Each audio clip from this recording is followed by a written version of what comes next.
And volunteers really are the key to making the American Red Cross shine in its disaster and aid work around the world. Yeah, so now we want to shine a spotlight on them and the selfless work they do. KCAL News anchor Sheba Turk is live at the American Red Cross headquarters in downtown Los Angeles with the sweet sauce of the organization. It's all about the volunteers today, Sheba. It absolutely is, and there's so many of them. Jamie and Christine, we knew a lot of people stepped up and wanted to volunteer in the wake of the wildfires. We learned in the last hour it was 19,000 people who signed up to volunteer with the Red Cross. They usually see about 1,000 people sign up a month, so 18,000 more. It's really overwhelming. Big Hong and Patty Madera are joining us with the Red Cross. And so, B, tell me, 19,000 people sign up, they apply to be volunteers, and then what happens next? Yeah, so about 14,000 of them are active right now with us, and so they've been signing up for shift work. A lot of times our previous volunteer workforce that's been with us have been trained to respond, deploy for 2 weeks at a time, and then the folks that are joining us now, they can sign up for one-time day shifts, helping out at shelters, at our reentry points, helping out at warehouses. It's been really great to have them with us. That's amazing. Do you still want to see people sign up to volunteer? It's a lot of people, and so we say for folks that are interested in volunteering that you can still sign up, but be patient with us. You can convert to long-term volunteers and be trained to respond to the next one. We're going to be needing them for weeks and months to come. Okay, really awesome.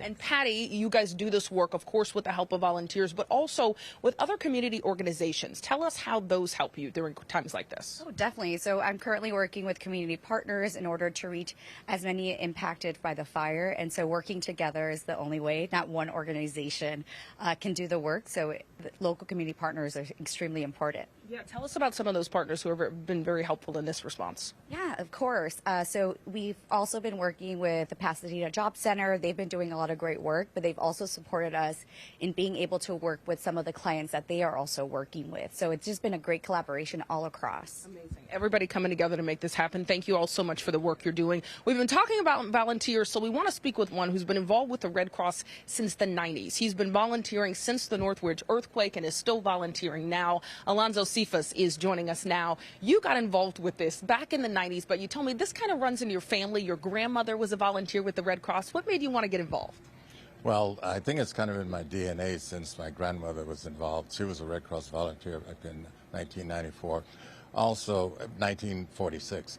Also, I like what the Red Cross does. In a disaster, we help everybody. Absolutely. What did you learn from being on this side of it and helping people through so many disasters?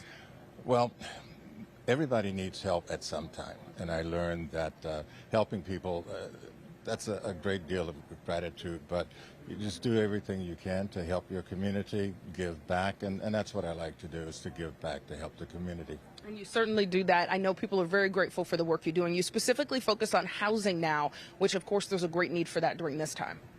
Yeah, we try to identify housing, identify the needs that people have for housing, and then try to find solutions for that, taking into consideration their budget, where their kids go to school, where they work, where their family are, issues like that.